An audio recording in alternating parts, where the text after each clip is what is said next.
True riches are not measured by a bank account alone.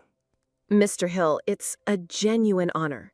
For generations, millions of people have had their lives transformed by the principles you laid out. And I think for most of them, the gateway was a single, powerful word in the title of your most famous work. Rich. Think and grow rich. It's such a direct, potent promise. It is, Dr. Sinclair, and there's no shame in that. The desire to rise above poverty, to have financial security, and provide a better life for oneself and one's family, that is one of the most powerful and noble of human motivations. There is no virtue in poverty. It's a magnificent starting point to set in motion a wheel that might otherwise never turn. So you agree with that initial interpretation, that the primary goal, at least at the outset, is financial independence, because your entire philosophy begins with having a definite chief aim. And for most people, that aim is tied to a number, a specific dollar amount. I agree with the power of that aim. When a person decides with every fiber of their being that they will attain a certain level of financial success, and they burn all bridges behind them to make retreat impossible, they activate a force within themselves they never knew they possessed. That force can move mountains. So yes, economic security is a powerful anchor to begin the journey. All right. And this is where the central question arises for me as a modern mind. And I hope you'll see this question comes from a place of deep curiosity, not disrespect. Curiosity is the engine of all discovery. Please proceed. Mr. Hill, let's be honest. 99% of the people who pick up your book do so to achieve that financial wealth. You speak of 12 riches in life, but aren't the other 11 something of a footnote, a way to soften the edges of a very sharp monetary focus? In our world today, a world of Instagram and constant comparison, isn't the bottom line still the bottom line? Is the main event still truly about the money? That is an excellent question. No, not disrespectful in the slightest. In fact, that question, it gets right to the very heart of my entire philosophy. You've put your finger on the root of the matter. So you saw this conflict yourself? I mean, specific observations must have led you down this path. You studied Andrew Carnegie up close. You spoke with Henry Ford and Thomas Edison. What was it that you saw in their lives, or perhaps in the lives of others, that convinced you wealth had to be defined as something more than a bank statement? There must be stories. Stories. Yes, it always comes back to the stories, to observing human nature firsthand. You see, I was fortunate enough to be invited not just into the boardrooms and the magnificent factories of these men, but sometimes I was privy to their private, unguarded moments, the moments when the masks came off. And what did you see in those moments? I remember one man in particular, a titan of industry, a man who could hire or fire thousands with the flick of his wrist. His wealth was incalculable. He had built an empire. His office was a kingdom perched atop a skyscraper, with the entire city sprawling beneath his feet. Anyone looking from the outside would have said, that is the pinnacle of success. The very definition of success we still hold today. Precisely. But I would sit on the other side of his grand desk. I saw the way he would unconsciously press his hand to his stomach as he spoke, trying to soothe a raging ulcer that no doctor's prescription could seem to cure. I saw his assistant bring in a tray of the most exquisite, expensive food, and I watched him nibble on a few dry crackers because his body could no longer tolerate more. He couldn't sleep at night. His mind never knew a moment's rest. He was in a state of constant anxiety about his competitor's next move, about a potential strike, about one wrong decision that could cause a crack in his empire. Once during our conversation, his secretary entered timidly to announce that his wife was on the telephone. The look he gave me is one I shall never forget. It was a mixture of anger, exhaustion, and utter defeat. He didn't take the call. I later learned his family life had all but disintegrated. His children were practically strangers to him. So he was, in effect, a prisoner in that luxurious office. A prisoner whose bars were forged from pure gold. He had, in the most literal sense, sold his physical health. He had traded his peace of mind. He had surrendered all harmony in his human relationships to acquire what? Economic security. He had achieved one of the 12 riches, but at the cost of at least 3 of the most fundamental ones. Now you tell me, Dr. Sinclair, was that man truly rich? No, not by any meaningful definition. He was just wealthy. And there we have the answer to your question. These observations, these stories, I saw them repeated time and time again. Men who, out of a constant fear of losing their money, never tasted a moment of freedom from fear. Men so consumed by their work that they lost the capacity to appreciate art, or music, or even a beautiful sunset. They acquired the fortune, but they lost the ability to enjoy it. This wasn't a footnote, Doctor. It was the headline, the shocking truth that I felt obligated to report. So it wasn't just a missing variable in the equation everyone was using. It was more like they weren't separate variables at all. It's a network, a connected system. Precisely. They are not separate. And system is a good word for it. But I prefer to call it an ecosystem. An ecosystem where the 12th rich, economic security, either thrives or it withers and dies. An ecosystem. I like that.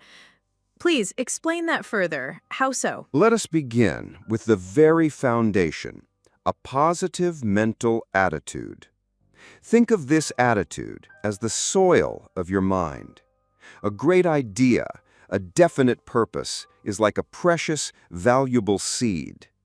Now, what happens if you plant that priceless seed in soil that is rocky, barren, and toxic? Nothing. It will never sprout. It will never sprout. A negative mental attitude poisons the mind. It forces you to see only the obstacles, not the opportunities, to see only the problems, not the solutions. Without that fertile soil, no seed, no matter how great its potential, can ever bear fruit. That is the first step.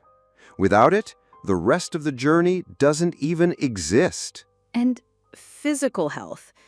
In today's world, so many people sacrifice their health for their careers. And it is the single worst trade a human being can possibly make. Imagine a championship race car. It has the most beautiful aerodynamic body. It has the best driver and a perfect map of the track. But if its engine is broken and its fuel tank is empty, what is that car? It's a useless stationary sculpture. Exactly. Your health, your vitality, that is your fuel and your engine in the race of ambition. Great ambitions demand tremendous energy. They require nights of focus and days of relentless effort. A brilliant mind trapped in a sick, exhausted body is operating at 1/10 of its capacity.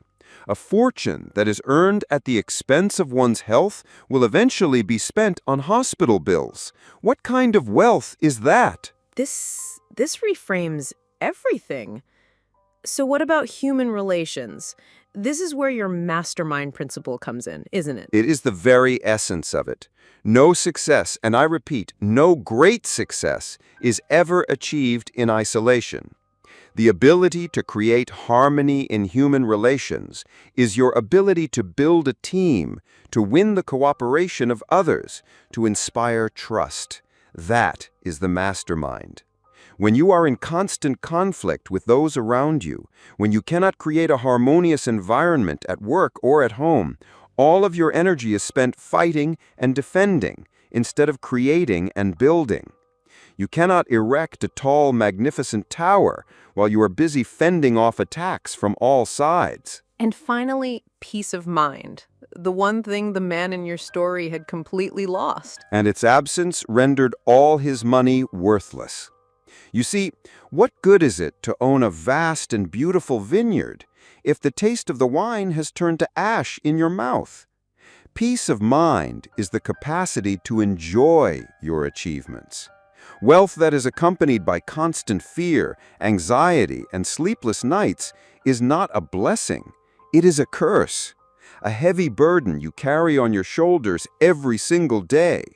So you see, these are not footnotes. They are the great pillars of the temple you call a successful life. Economic security is merely one of the beautiful ornaments in that temple. And if the pillars crumble, the ornaments will come crashing down with them. This is incredible. So what you diagnosed a century ago is actually the perfect antidote for what we now call toxic hustle culture. An interesting phrase. Please, elaborate. It's a culture that tells young people they have to sacrifice sleep to be successful, that they have to put their relationships on hold, that they should neglect their health in their 20s to get ahead. It's a race to see who can burn themselves out the fastest in pursuit of a financial goal. But your ecosystem model, it says the exact opposite. It doesn't say don't strive, it says live wholly and intelligently. You cannot conquer the ocean by setting your own ship on fire. Your body, your mind, your relationships, that is your vessel. Exactly. But Mr. Hill, we face a challenge today that your generation never did. A challenge called Instagram. It's an endless curated highlight reel of other people's perceived successes. Today's youth are constantly looking at the peaks of everyone else's mountains. It creates this profound sense of inadequacy, a constant gnawing anxiety that they are falling behind. A hall of mirrors that reflects only the shiniest objects and leaves the individual feeling lost among them. I understand. So my question is, what do you say to that young person in their 20s who feels like a failure because they don't yet have the luxury car or the penthouse apartment they see online? Are you telling them to just close their eyes to money and focus on, I don't know, finding their inner peace? It can sound a little unrealistic. No, never. They should not close their eyes. They must open them wider. Wider? How? That young person is only seeing the very peak of the mountain. They see the summit, but they do not see the path that was required to reach it. They see the end result, but not the process that created it. That financial wealth, that beautiful home, that automobile, that is the summit.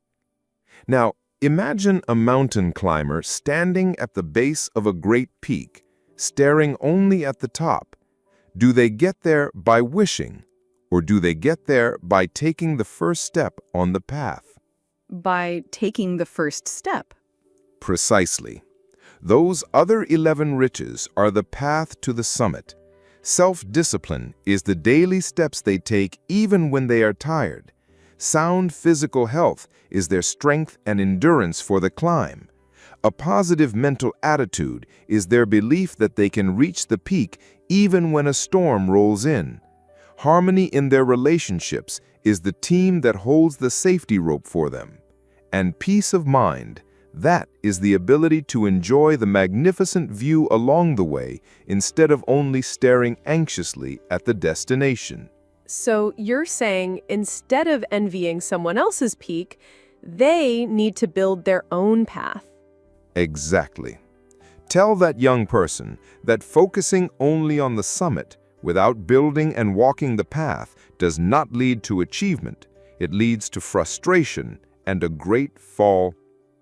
True wealth is found in building a sturdy path and in the journey itself. The summit is simply the natural reward for such a journey. Building the path, that's the key. But for someone listening right now, where does one even begin? It feels monumental. How do we take the very first step? The first step in building any path is to know exactly where you are standing. It begins with a simple exercise, an honest self-assessment. I would ask you and everyone listening to take out a pen and a piece of paper. Now, write down these 12 riches. I will list them for you. Number 1, a positive mental attitude. Number 2, sound physical health. Number 3, harmony and human relations. Number 4, freedom from fear. Number 5, the hope of achievement. Number 6, the capacity for faith. Number 7, the willingness to share one's blessings. Number 8, to be engaged in a labor of love. Number 9, an open mind on all subjects. Number 10, self-discipline. Number 11, the capacity to understand people. And finally, number 12, economic security. It's a complete list, so much more than what we're taught to focus on. Now, next to each of these, give yourself a score from 1 to 10. Be brutally honest with yourself. No one else needs to see this list. This is your true, personal balance sheet. Okay. And now for the most important part of the exercise. For this week, I want you to completely forget about number 12. Erase economic security from your mind. Forget about it? That goes against every instinct we have. Precisely. And that is why it is so powerful. Instead, look at your list and find the one area where you gave yourself the lowest score. Just one. Now, commit to taking just one small, specific, practical action this week to improve it. If your sound physical health is low, commit to taking a 20-minute walk 3 times this week. If harmony in relations is suffering, pick up the telephone and call a friend or family member you haven't spoken to in ages, just to see how they are. If your open mind score is low, find a book on a subject you've always disagreed with and read the first chapter. One small step to begin building a new path. It all crystallizes now. It's like looking at a tree. A tree? Yes. All this time, we've been taught to think of wealth as the fruit on the tree. And so many of us in the modern world, we try to get rich by taping banknotes to the branches, hoping to fake the appearance of a bountiful harvest. But you, Mr. Hill, you are teaching us to stop staring at the fruit and to start tending to the tree itself, to nourish the roots, which are our physical health and our peace of mind, to strengthen the trunk, which is our self-discipline and our harmony and relationships, to nurture the leaves, our positive attitude and our open mind, so that the tree, our life, can naturally, sustainably, and healthily offer us its best and sweetest fruit as a gift. That, doctor, is the entire philosophy in a nutshell. Perfectly stated.